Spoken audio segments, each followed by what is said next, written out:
Bangladesh military की माइकैदगी West Bengal अमसुंग सेकेंड नेट कॉरिडोर के यामना नक्नबा मफमसिंगदा बायक्टर ड्रोन स्टेशन तौबा हौरक्रे नाकल अमरोमदा हिमालयन रीजन दा लैरिबा नेपाल हाइरिबा इंडिया के युमथंगनदुना लैरिबा यामना पिकपा कंट्री असिसु चाइना की बेल एंड रोड इनिशिएटिव ता officially ओइना join तौदुना हौजिक मसिगी मतंगदा थबक थोरमसिंग हौख्रे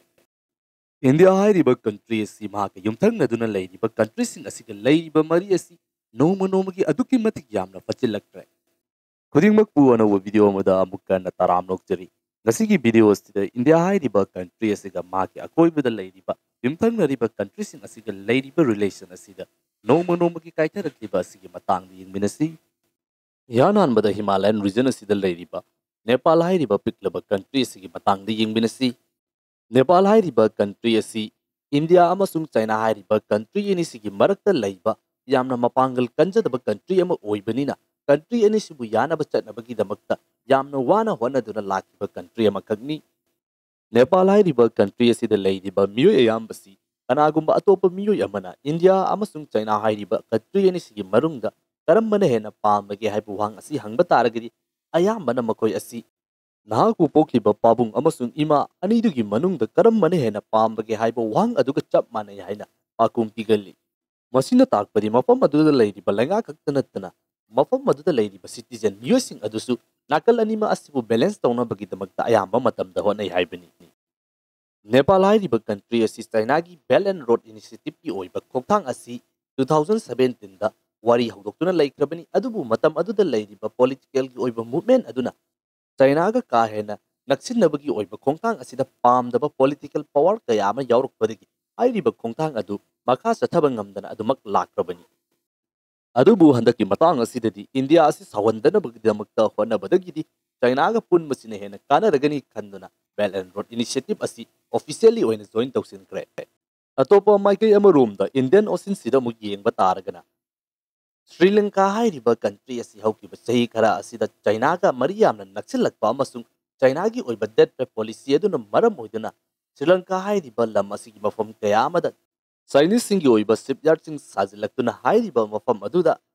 sumnagi oiba vessels singdagi hendoktana spice ship kaya ama lakpagi India gi maikaidagi thingnubagi damakta hotnaba China gi maikaidagi namfuna sangnabagi damakta hotnabagi oiba yamna chawba mungnaba ama aikoina haukiba sahi ama nisida uba fangki adubu China na adumak ngamduna Sri Lanka gi oibiba lengak asida India na piba yaba pressure pidabasu adumak spice ship adu dog tawhankibasu yauki matam kharadana adumak India gi pressure na henmanbadagi thayok handuna atopa mafamda sarhankibasu yauki isam samna hairabada India ke hek thangnaduna leiriba Sri Lanka hairiba yamna pikpa island country asi India na ningkijana leiriba relation adu maintain tawba ngamdabana maram oiduna India gi khwaidagi chawba trade oiriba China hairiba country asina mafam asi fawba yoksilakpa ngamkre haibani masigi hek nakal amaromdana Maldives hairiba piklaba island country asida anauba lenga hek lakpadagi mafam aduda chahi kyadagi leirakpa India gi landmising leiba yaroi haiduna tanthorakpagi thodok ekoina thengnakre Maldives hairiba country asida naun lakiba lengak aduga India ga mari asi toyokna phattabana maram oiduna Indian army sing tanthorakraba matungda India gi maikaidagi Maldives hairiba country asi makogi economy da tourism gi oiba yamna chawba maru oiba role ama leibana maram oiduna India gi maikaidagi para ama tambi ge haiba matagum Lakshadweep island asida India gi prime minister oiriba Narendra Modi fawba chattuna mafam asi promote tawduna Maldives hairiba mafam asida chattanabagi damakta yamna chawba campaign ama chathaki adubu masi pumnama asi oiba taragasu India amasung Maldives ki oiba relation asida fagatpa ngamdabana Indian army na matam amada Maldives ki mafam singda leiduna Indian Ocean ki mafam kaya amada India ki interest secure tawnobagi damakta leiramba adu yaraktabadagi masiga manak nakna leiba Minikoi island da India ki oiba anauba military base ama semnabagi khongthang lokatpasu laikrabani Hauzik Bangladesh hairiba country asigasu India ga leiriba mari asi khwaidagi mari phattaba tangkak adu yoksilakle Bangladesh ki maikaidagi India da leiba makogi diplomat sing halagnabagi damakta kakokpagi thawong phawba yoksilakkrabani Bangladesh hairiba country asidasu Sheikh Hasina gi oina leiramba lenga adu overthrow tawkraba matungda Muhammad Yunus ki oina lakliba lenga asi hek lakpadagi anti India oiba sentiment asi nomu nomugi adumak hengalakli anauba khongthang ama oina Bangladesh ki leiriba military ki maikaidagi West Bengal amasung India ki Siliguri corridor ki yamna nakpa mafam singda Turkey na sabo bayekta drone asi station tawrukpadagi India gi leiriba border gi forcing asi yamna high alert ta thamkre. Turkey na sabo bayekta hairiba drone asi yamna advance oiba amasung mamal yamna hongba drone ama oina malem gi leiriba country kaya amana yamna pamnariba drone ama khangni. Hairiba drone asi hauji Europe ta songnariba Russia amasung Ukraine gi landform asida Ukraine gi maikaidagi sizinaduna Russia ki oina lanmi amasung makogi leiriba position sing asi thugaibada yamna chawba mateng ama oiba yamna mai pakpa drone ama oire haiduna singthana ribani. Turkish bayekta drone asi Sheikh Hasina na Bangladesh ki Prime Minister oiringai ki matamda taruk leisinduna thamlammi hairi.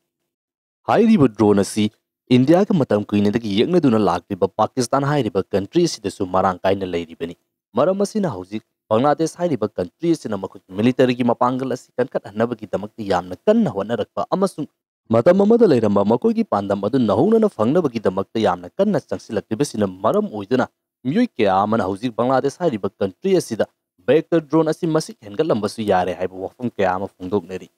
Video si hena mamutana khangnabagi damakta ngarang thagatchakiba video adu yengbinabagi damakta ningsingjari. Hauzik India gi oina lakliba maru oiba threat asi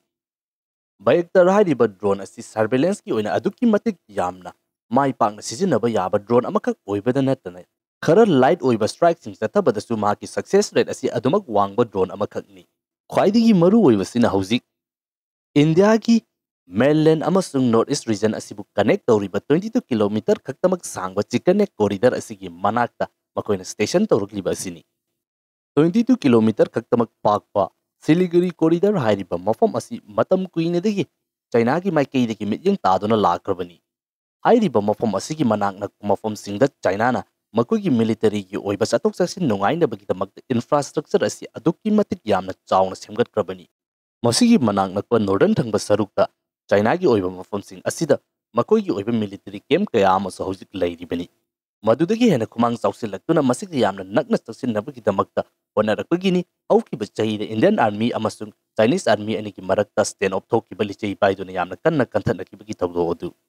Adubu hauzikti matam amada northern thangba mathak thangba saruk asida China gi military gi oiba threat khaktabak leirambadu hauzik makharomdagi Bangladesh gi maikaidagisu masigi manakna ko mafam singda makogi army singi oiba movement asi hengalaktura makal makha kya gi oiba khulai sing station tawba horakli. Hauzik India gi oina masibu counter taunabagi damakta karamba khongdang lokalakadabage haibadu yengminasi. India hairiba country asina 1971 da tawkiba adugumna Bangladesh hairiba country asida hauzik thokliba kanglu furup naibe irang asi kodongchaba lawduna chicken neck corridor ki manak nakpa asibu tonganba atopa mamangda Bangladesh form tawkiba adugumna country anauba ama form tawhanba natragana autonomous oibe region ama kak form tawhanba yabagi oithokpa adu leibra haiduna India ki expert kaya ki maikaidi hauzik asi yamna kanna phongdoknari. Masini hauzik oiriba condition asi India hairiba country asi maki yumlon aduna leiriba country sing asi ka mari asi nomunomagi aduki matik yamna phachilaktre. Hauzik Myanmar da thokliba irang asi tasu India asi thoyokna kanabagi mami adu uvu fangdri.